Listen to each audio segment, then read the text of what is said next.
에스더서 오늘 여러분들과 함께 읽었던 본문 다음에 나오는 본문이 있습니다. 이 본문이 우리에게 많이 알려진 본문인데요. 15절, 16절인데 제가 읽겠습니다. 에스더가 모르드게에게 회답하여 이르되 당신은 가서 수산에 있는 유다인을 다 모으고 나를 위하여 금식하되 밤낮 3일을 먹지도 말고 마시지도 마소서. 나도 나의 시녀와 더불어 이렇게 금식한 후에 규례를 어기고 왕에게 나아가리니 죽으면 죽으리이다 하니라. 죽으면 죽으리이다. 여러분 귀에 익숙한 워딩 아니겠습니까? 예전에 죽으면 죽으리다라는 신앙서적이 있었습니다. 지금도 나오는지 모르겠는데요. 한국인들에게 많은 사랑을 받았죠. 그래서 우리는 에스더 생각하면 죽으면 죽으리다 이 이미지를 생각하고 있기 때문에 에스더의 절개, 대단한 신앙 이러한 거에 대해서 상상을 하곤 합니다. 그런데 에스더서에서 이야기하고 있는 이야기는 사실 신앙의 절개 이것만 이야기하고 있는 것은 아니죠. 하나님이 에스더 전반적으로 이야기하고 있는 핵심 사항은 신앙의 절개 너머에 있지요. 에스더서를 살펴보면은 어떻습니까? 에스더서의 전반적인 스토리가 모르드게라는 사람이 있었습니다. 딸처럼 키운 여자아이가 있었는데 그게 에스더죠. 어느 날 왕후를 뽑는다고 해서 왕후를 뽑는데 출전시켰는데 왕비가 된 거예요. 근데 이 모르드게가 길을 가다가 성문에서 하만이라는 고위직 관리와 문제가 생깁니다. 하만이라는 사람이 지나가는데 절을 안 했다는 겁니다. 하만이 이 이야기를 듣고 보고 화가 나서 왕한테 허락을 받아가지고 이 모르드게의 모르드게의 가족인 유다인들을 다 죽여버린다는 거예요. 그랬더니 이제 모르드게가 어떻게 합니까? 왕비가 된 에스더 보고 어떻게 보면 로비를 하라고 하는 거죠. 왕한테 가서 이야기하라고. 우리가 다 죽겠다고. 이게 에스더서의 전반적인 맥락입니다. 그래서 왕이 나중에 마음을 바꿔가지고 유대인을 살려줬다. 이 내용인데 잘 아시죠? 근데 이 내용을 보면은 우리가 에스더서에서 조금 이 절개 신앙으로 이야기하는 부분에 대해서 물음표를 가져야 되는 포인트가 여러 장면이 있습니다. 그 중에 하나가 방금 제가 여러분들께 읽었던 에스더가 죽으면 죽으리다 라는 신앙의 절개로 이야기한 거, 이 배경부터가 시작입니다. 우리가 생각한 것처럼 에스더가 죽으면 죽으리다 이렇게 이야기를 했다면 그 전에 있었던 본문이 조금 궁색해집니다. 에스더가 이 이야기를 한 배경에는 처음에는요 적극적으로 나서지 않았어요. 에스더가 모르드게에게 사람을 보냈더니 모르드게가 이야기를 해요. 뭐라고 이야기를 하냐면 우리가 지금 이렇게 생겼으니 왕비 너 에스더 어떻게 방법 좀 찾아봐라. 왕을 만나봐라. 그랬더니 불과 2절 앞에 에스더가 모르드게에게 답변을 보냅니다. 이 답변 내용 한번 살펴볼까요? 10절 11절인데 읽겠습니다. 에스더가 하닥에게 이르되 너는 모르드게에게 전하기를 왕의 신하들과 왕의 각 지방 백성이 다 알거니와 남녀를 막론하고 부름을 받지 아니하고 안뜰에 들어가서 왕에게 나아가면 오직 죽이는 법이요 왕이 그 자에게 금규를 내밀어야 살 것이라. 이제 내가 부름을 입어 왕에게 나아가지 못한 지가 이미 30일이라 하라 하니라. 그래서 12절에 이 말을 모르드게에 전해요. 무슨 내용이냐? 에스더 보고 왕에게 가서 이야기하라고 했더니 에스더가 왕에게 가까이 갔다가 죽습니다. 그게 이 나라 법입니다. 이제 추정컨대 그랬다 합니다. 그 당시에는 왕들이 부르지 않았는데 왕들에게 가까이 오는 사람들은 암살자로 여길 수 있는 부분이 있어서 가까이 오기 전에 물리적인 제재를 당하고 심할 경우 정말 죽이기도 했답니다. 그냥 왕이 부른 사람만 올 수 있는 겁니다. 그래서 에스더가 이 얘기를 하면서 내가 함부로 갔다간 현행법에 의해서 나 죽는다. 근데 내가 왕을 자주 보는 것도 아니다. 30일 동안 왕 얼굴 한 번도 못 봤다. 못 간다는 겁니다. 그랬더니 모르드게가 이 얘기를 듣고 오늘 본문에 이야기를 한 겁니다. 제가 다시 한번 읽어보면 14절인데 네가 만일 잠잠하여 말이 없으면 유다인은 다른 데로 말미암아 노임과 구원을 얻으려오니와 너와 내 아버지 집은 멸망하리라. 내가 왕후의 자리를 얻는 것이 이때를 위함이 아닌지 누가 아느냐. 성경이 이렇게 쓰여져서 그렇지만 쉽게 얘기하면 야, 너 가만히 있어도 유다인은 하나님이 구하실 거야. 그런데 너와 내 아비 집은 다 망할 겁니다. 네가 지금 왕비가 된 게 어쩌면 하나님이 지금 왕한테 이 이야기하라고 이야기한 게 아니냐? 라고 이야기하는 거예요. 그러니까 에스더서에 죽으면 죽으리다 이 이미지를 생각하고 신앙의 절개 생각하면 바로 앞에 있는 이런 대화들이 현실적으로 그냥 쉽게 얘기하면 거슬립니다. 절개의 표현이 아닌 겁니다. 그런데 이런 식으로 살펴보면 걸리는 게 한두 가지가 아니에요. 에스더서에는 하나님의 이야기가 안 나옵니다. 안 나오는데 하나님의 정경이 들어가 있는데 그러다 보니까 여기에 배어있는 그 숨어있는 성경의 메시지를 살펴봐요. 우리가 죽으면 죽으리다를 보고 에스더를 보니까 이런 것들이 쉽게 지나가는데 사실은 하나부터 지적해서 살펴보면 모르드게가 자기의 딸처럼 키운 유다인을 왕의 미인대회, 왕비대회에 출석시키는 게 괜찮습니까? 유대인이 앞지 않은 이방민의 왕의 왕비가 되려고 그 모집 공고에 참여하는 겁니다. 일제강점기 시대에 기독교인이 그냥 그 당시 표현으로 천황폐하의 왕비가 되고자 일본에 있는 왕비 선발대회에 출전시키는 거 괜찮으시겠습니까? 모르드게가 지금 하고 있어서 에스더가 올라간 게 그겁니다. 왕비 처음에 1장에서 나오지 않습니까? 왕비 폐위시키고 왕비 뽑는 과정에 에스더가 지원을 한 겁니다. 그런데 더 중요한 것은 우리는 모르드게랑 하만이 충돌이 돼서 하만이 유대인 백성들을 다 죽인다라고 생각해서 모르드게가 했었던 행동, 절하지 않았던 것을 신앙의 절개로 생각하고 에스더를 읽어갑니다. 근데 여기에 의심이 생기고 의심이 생겨야 합니다. 모르드게가 신앙의 절개로 성문 앞에서 절하지 않는다 치면 왜 하만만 절하지 않았을까요? 왕도 절하지 말았었어야죠? 그러면 하만만 걸릴 게 아니라 왕도 걸리고 다 걸릴 건데 그 왕한테는 안 걸렸거든요. 오히려 성경에 보면 왕을 도와줬어요. 암살 위기를 알려주고 모르드게가. 그럼 뭘까요? 선택적으로 신앙이 갔을까요? 웨스턴 신학교에 있는 캐롤 M 벡터라는 교수가 이 부분을 원문을 철저히 분석해가지고 의견을 내놨어요. 구약학자들이 거의 다 동의를 하는 건데 이 절했다라는 표현은 신앙의 절개적 표현이 아니라 상례적인 인사에 쓰이는 히브리어 단어가 사용됐다는 거예요. 다니엘, 사드락, 메삭, 아벳느고는 하나님의 절개를 위해서 절하지 않겠다라는 단어가 쓰였지만 다니엘은 여기는 좀 다르다는 거예요.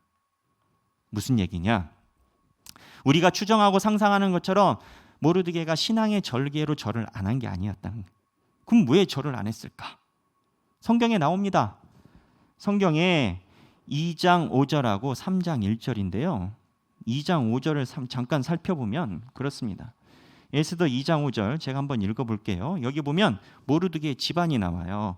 도성 수산에 한 유다인이 있으니 이름은 모르드게라. 그는 베냐민 자손이니 기스의 증손이요 시므이의 손자요 야일의 아들이라. 자, 여러분 질문 들어갑니다. 기스는 누구의 아버지일까요? 네, 대답 안 하셔도 됩니다. 왕 중에 한 명 있었죠. 초대왕 사울입니다. 사울의 지파는 어디입니까? 베냐민 지파지요. 다윗의 지파가 유다고. 모르드게는 족보가 딱 나왔어요. 그럼 하만은 3장 1절 읽겠습니다. 그 후에 아수에로 왕이 아각 사람 함무다드의 아들 하만의 지위를 높여. 자, 여기에 나오는 아각은 아말렉입니다. 아말렉은 사울과 경쟁 관계가 있습니까? 없습니까? 사무엘상 15장에 하나님이 아말렉 다 진멸하려고 할 때 사울이 하나님 말 안 듣고 좋은 물건 숨겨놨다가 하나님이 순종이 제사보다 낫고 너 왕 그만해. 그때 싸웠던 민족이 아말렉, 아각. 그러니까 모르드게하고 하만이 스파크를 일으킨 건 신앙의 절개보단 집안 문제. 신앙의 절개라고 따지면 모르드게가 하만만 걸릴 게 아니라 다 걸려야 돼. 다 걸리지 않았다는, 걸렸다는.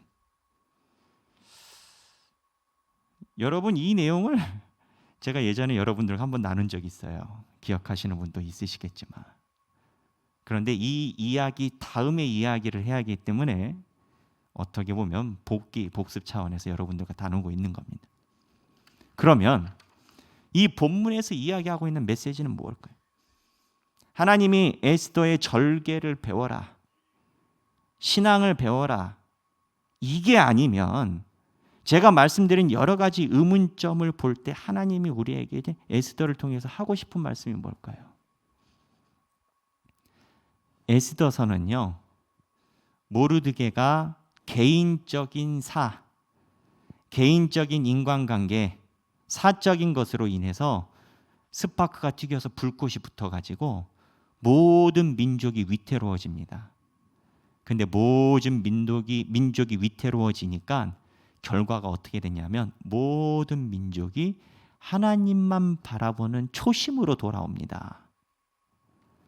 쉽게 에스더가 이야기하는 걸 요약하자면 시작은 개인사였으나, 시작은 개인 욕심이었으나 끝은 하나님 앞에 순결한 신앙으로 바뀐 겁니다. 이게 우리에게 주는 메시지가 분명히 있어요. 왜? 예수 믿는 사람들 중에서 19은 다 개인적인 욕심으로 하나님 믿습니다. 내 생활이 힘들고 어렵고 누가 나한테 불편하게 했고 누가 내 말 안 들었고 목사님이 내 말 안 들었고 장로님이 내 말 안 들었고 권사님이 내 말 안 들었고 내 친구가 내 말 안 들었고 다 개인사로 시작합니다. 근데 여러분, 개인적인 욕심과 기도 가지고 하나님 앞에서 열심히 기도해 보셨죠? 기도해 보시면 나오는 결론이 있습니다. 하나님 뜨겁게 만나고 하나님 만나면 결론은 어떻게 되냐? 주여 내 맘대로 하시고 주 뜻대로 하옵소서. 이상하게 기도를 하면 기도는 결과는 언제나 이렇게 갑니다. 결과가 이렇게 안 가면 어떻게 되는지 아십니까? 기도가 이상해집니다. 본인도 느껴요.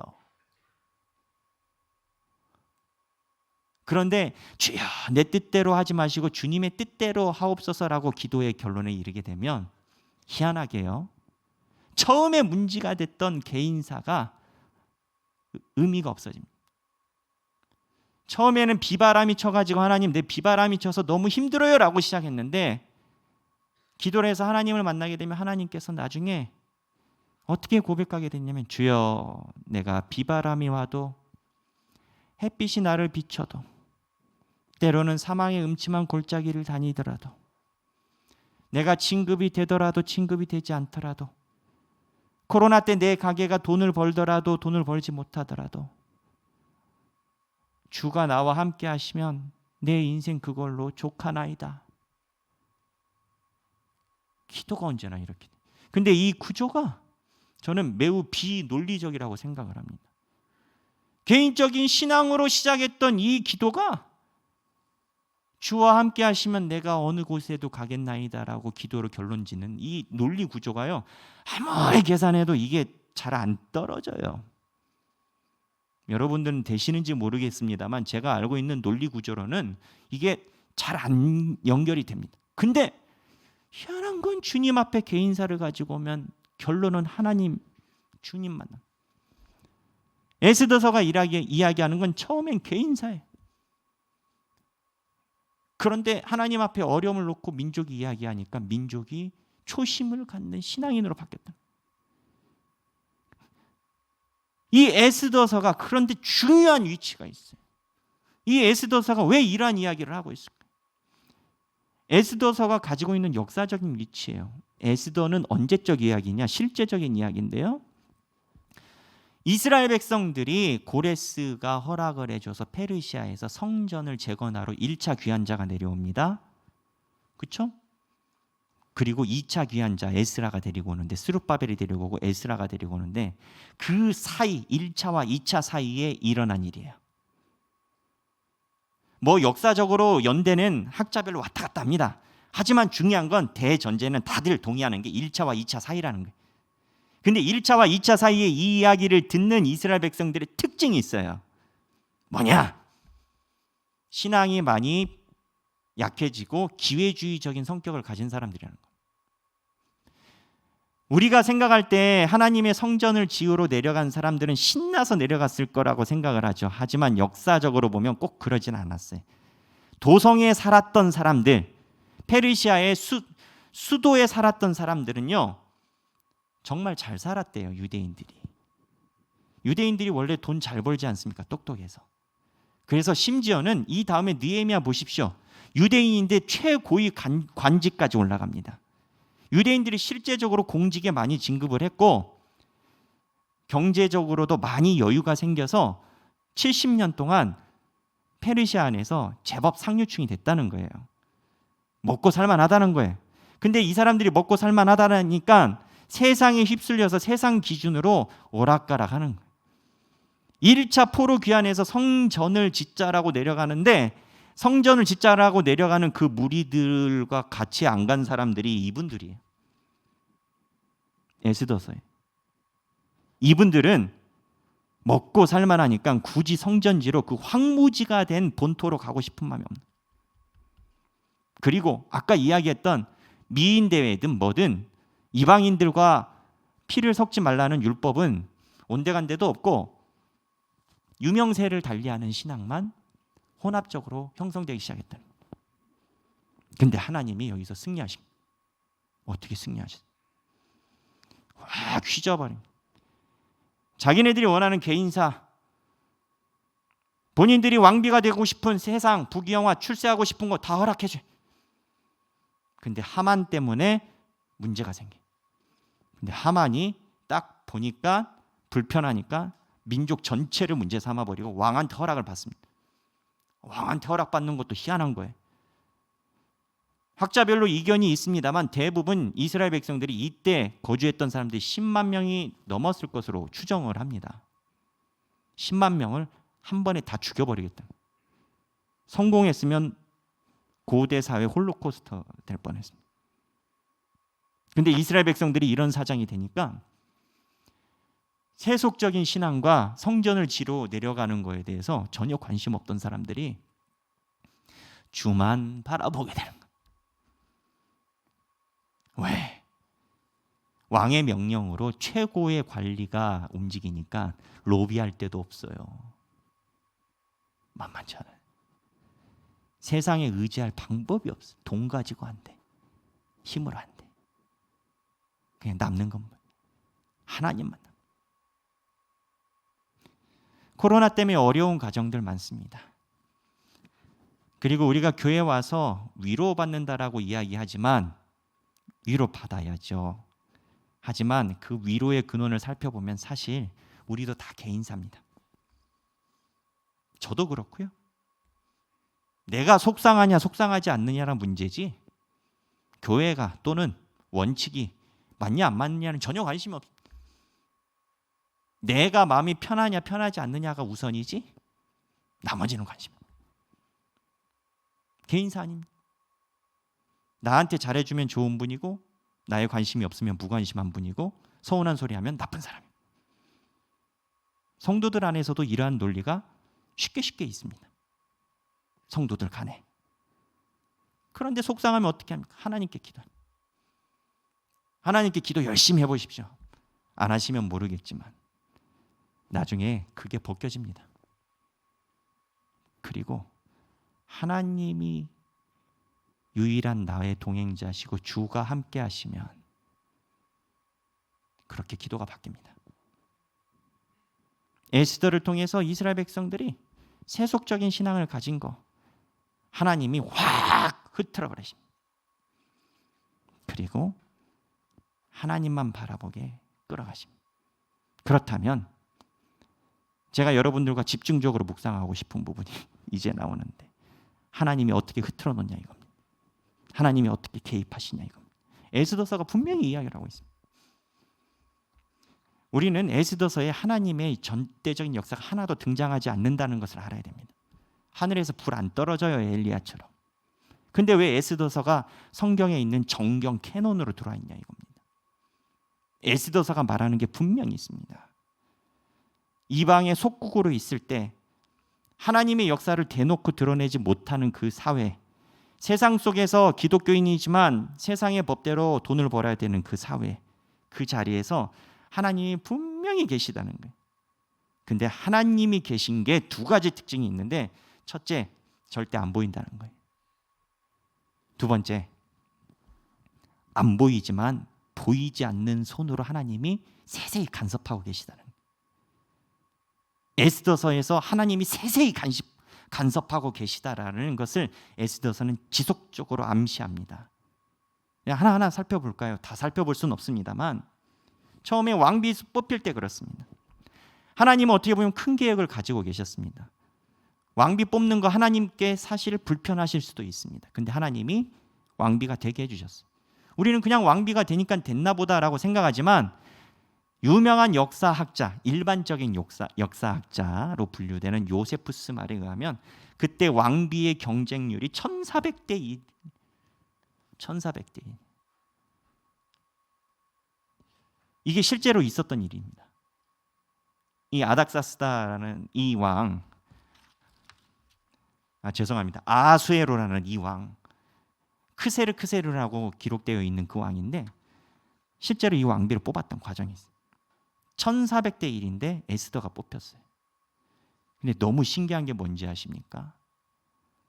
아까 모르드게가 의심이 된다는 부분 중에 한 가지가 더 있었는데, 그게 뭐냐?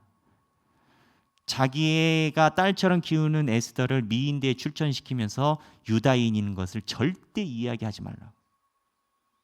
그렇잖아요. 언제 다니엘이 사드락 메삭 아벳느고가 자기가 유대인이라는 걸 숨겨놨어요. 모르드게는 그렇게 출전시켰어요.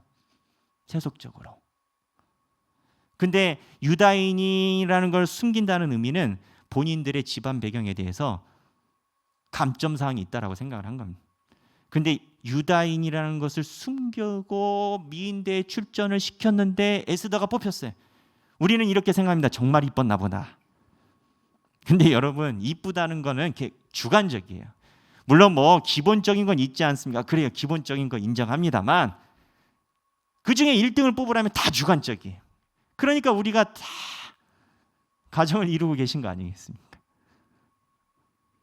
그런데 1400대 1로 크세르 이 왕에게 에스더가 뽑힌 거예요. 하나님이 도우시지 않으시면 불가능한 배경인 거예요. 또 하만이 제비를 뽑아요. 무슨 제비를 뽑습니까? 이스라엘 백성들 죽일 날을 신나가지고 제비를 뽑아요. 언제 죽일까? 성경에 제비 뽑기 굉장히 많이 나옵니다. 근데 제비 뽑기에 하나님의 역사가 있다라는 것을 성경은 암시를 하거든요. 성경 제비를 뽑아요. 뽑았는데 가장 먼 12달 이후로 당장 다음 달이나 이번 달로 제비가 나왔으면 무슨 문제가 생기냐? 이스라엘 백성들이 금식하고 기도할 시간이 없어요. 하나님이 이스라엘 백성들이 금식하고 기도하고 정신 차리게 12달 뒤로 확 늘려놓아요. 기다릴 수밖에 없어요. 또 에스더가 왕 앞에 나아갈 때도 매우 특이해요. 죽으면 죽으리다 라고 에스더가 나갔는데, 여러분 에스더가 어떻게 왕한테 나갔을까요? 집에 가서 성경 읽어보십시오. 우리는 에스더가 왕한테 당차게 왕궁의 문을 열고 왕이시여 이렇게 들어갔을 것 같지만, 성경 본문 그대로라면 아까 에스더가 얘기를 했잖아요. 가까이 가면 죽는다고. 왕이 이렇게 거니는데 멀리 뜰에서 에스더가 왔다 갔다 하더래요. 근데 성경 본문에 의하면 에스더를 보는데 왕이 너무 사랑스럽더래요. 이것도 신기한 거예요. 왜 신기한 줄 아세요? 왕은 주변에 호위병이 있고 참모진들이 있고 하니까 왕에 가까이 가는 게 거리가 있을 것이고, 그것도 앞마당이 아니라 뭘 자기 뜰에서 왔다 갔다 하는 에스더라면 아마 보는 것도 쉽지 않았을 겁니다. 근데 그날 에스더가 멀리 왔다 갔다 하는데 이뻐 보였다는 거예요. 기적입니다, 기적. 그래서 에스더를 부른 거예요, 왕이. 그랬더니 에스더가 어떻게 해요? 왕이시여, 제가 왕이랑 하만을 내가 식사 초대하고 싶어요. 저희 집에 와주세요. 그러거든요. 또 그 사이에 저희 집에 와주세요 해서 가기로 했는데 집에 가는 동안 음식 준비하는 동안 며칠이 있었는데 그 며칠 사이에 또 하나님이 역사를 하세요. 어떤 역사를 하느냐? 갑자기 이 왕이 예전에 나를 도와줬던 모르드게가 성경 초반에 암살 음모를 왕에게 한번 알려주거든요. 그래서 왕이 피해요. 근데 그거에 대해서 보답을 잘 안 했어요.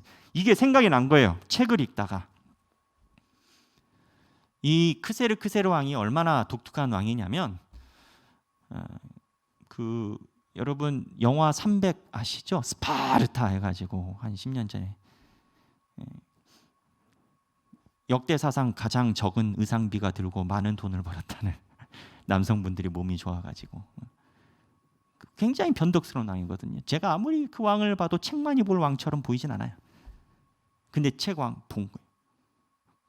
그래서 상을 줍니다. 이게 뭘 의미하냐? 에스더를 만나기 전에 유대인에 대한 이미지가 왕이 좋은 이미지를 가지고 에스더를 만난 거예요. 그리고 아까 이야기했던 이 왕의 독특한 성격과 하만의 독특한 성격이 하나님이 휘젓는데 너무 좋으셨어요. 아니 이 크세르 왕은 역사적으로 변덕이 심한 왕이래. 변덕이 심한 왕이니까 자기 와이프도 폐위시켜버리죠. 그렇지 않습니까? 그리고 유다인들 다 죽인다고 하는데 10만 명 넘는 사람인데 죽여라. 근데 결국 어떻게 해요? 하만 집안이 7만 명 이상 다 죽거든요. 죽여. 성격이 요상한 사람이.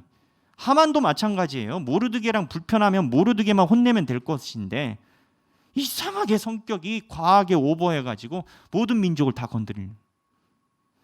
우리는 이 모든 것을 우연이라고 이야기를 합니다. 무슨 우연이 이렇게 많고 복잡합니까? 에스더는 그거를 이야기를 하는 겁니다. 야, 너희들 짧은 에스더서 읽어봐라. 우연이 얼마나 많이 나오는지 세봐라. 이거 말고도 더 있어요. 무슨 얘기냐? 하나님의 보이지 않는 손은 우리 삶 중에서 우리는 우연처럼 생각하지만 머리카락 하나까지 되신 하나님에게 실수는 없다는 거예요. 우리는 우리 신앙에 대해서 관심이 없지만 우리는 정말 우리 개인사에만 관심이 있는지 모르지만 하나님은 주변에서 부지런하게 우리를 위기가 됐든 어디가 됐든 몰아가셔서 비가 오나 눈이 오나 하나님 앞에서 초계와 같은 신앙을 갖게 하시려고 부지런히 노력하고 계시다. 우리는 코로나가 문제라고 생각하지만 내가 하고 싶은 거 못하는 코로나라고 생각하지만 하나님은 이거를 통해서 비가 오나 눈이 오나 네 신앙의 초심을 점검하라라고 부지런히 기회를 만들고 계시다.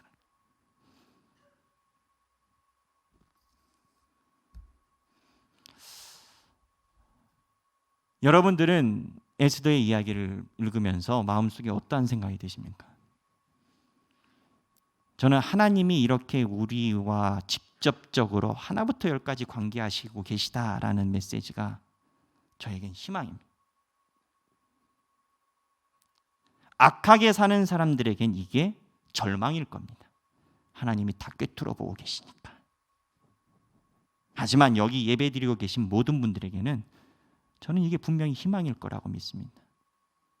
왜냐고요?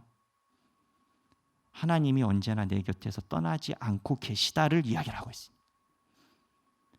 내가 인식하지 못하고 흔들리는 건 나지, 세속적으로 살아가려고 하는 건 나지, 고생 안 하려고 성전 건설하는데 안 내려가고 여기서 잘 먹고 잘 살려고 하는 건 나고, 이방인 미인대에 나가면서 야 우리가 기독교인 이런 거 숨겨라고 이야기하는 건 나지, 하나님은 그런 나도 절대 버리지 않고 계시다라는 거예요.